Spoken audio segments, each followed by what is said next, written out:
কোথায় আছে? 2 নম্বরে। হ্যাঁ, 2 নম্বরই প্রার্থী 2 নম্বরে আছে, তাই তো?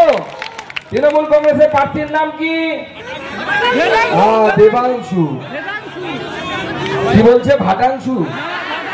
আচ্ছা, যাই হোক, সে এক সময় বলেছিল যারা তৃণমূল কংগ্রেস থেকে বিজেপিতে এসছে তারা বিজেপি থেকে তৃণমূল কংগ্রেসে ফেরত চেয়ে গেলে দরজার সামনে নাকি শুয়ে পড়ে আটকাবে।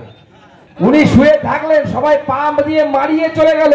দেবাংশু ভট্টাচার্য যখন পাপস ভট্টাচার্য হয়ে গেছে, পাপস হয়ে গেছে সমান হয়ে একদম, তো তাকে ভোট দেওয়া যাবে না। ভাবতে পারেন, এখানে বসে বসে জয় বাংলা করে চিৎকার করছে দেবাংশু ভট্টাচার্য, তাই তো? দেবাংশু ভট্টাচার্যের বাবা কোথায় কাজ করেন খবর রাখেন তো? গুজরাটে কাজ করে।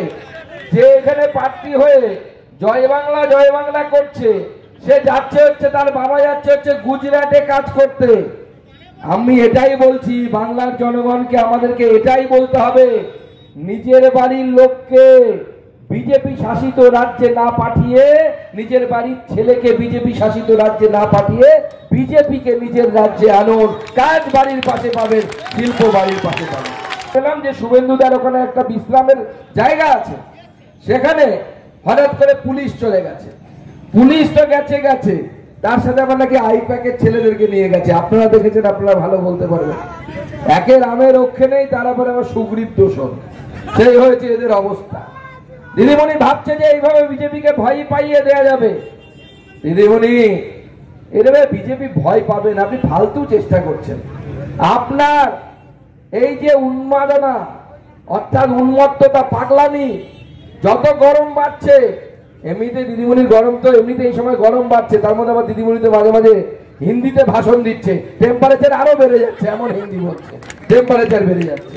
তো দিদিমণির ভাষণ শুনলে, হিন্দি ভাষণ যদি আপনি শোনেন, টেম্পারেচার এমনি 2 ডিগ্রি সবসময় বেশি। দিদিমণি ভাবছেন যে এইভাবে বিজেপিকে ভয় পাওয়ানো যাবে।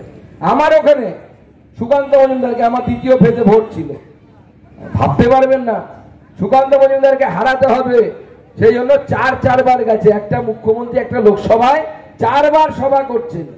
আমি এই মঞ্চ থেকে ঘোষণা করছি, মুখ্যমন্ত্রী, তাতেও কোনো লাভ হবে না। ওখানেও বিজেপির পদ্ম ফুল ফুটবে, এখানেও বিজেপির পদ্ম ফুল ফুটবে। আজকে আমাদের প্রার্থী জাস্টিস গাঙ্গুলি। জাস্টিস গাঙ্গুলি কোন একজন বিচারক নন, জাস্টিস গাঙ্গুলি কোন একজন ব্যক্তির শুধু নন, জাস্টিস গাঙ্গুলি মানে প্রতিবাদের ভাষা। অন্ধ যুবতীদের ভবিষ্যৎকে রক্ষা করার জন্য যে লড়াই করে গেছেন, সেই লড়াই, আপনাদেরকে সেই লড়াইকে সম্মান দিতে হবে।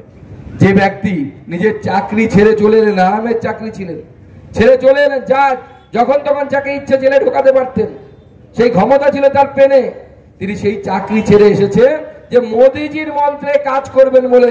তাকে আমাদেরকে 25 তারিখে একটা ভোট দিয়ে জয়যুক্ত করতে হবে এবং বিপুল ভোটে এখান থেকে জেতাতে হবে। এবং মনে রাখবেন, এই তমলুক সিট শুভেন্দু দাদার একদম ঘরের সিট। তিনি তার ভাইকে, ভাইরা দাদা হয়, ভাইকে সরিয়ে তাকে টিকিট না দিয়ে তিনি জাস্টিস গাঙ্গুলিকে টিকিট দিয়েছেন। অতএব শুভেন্দু দাদার সম্মান রক্ষার্থে আমাদেরকে সকলে একসাথে কাঁধে কাঁধ মিলিয়ে লড়াই করে এই সিট নরেন্দ্র মোদীকে উপহার দিতে হবে এবং এই সিট আমরা নরেন্দ্র মোদীকে উপহার দেব। আজকে ভাবতে অবাক লাগে এই রাজ্যের কি অবস্থা।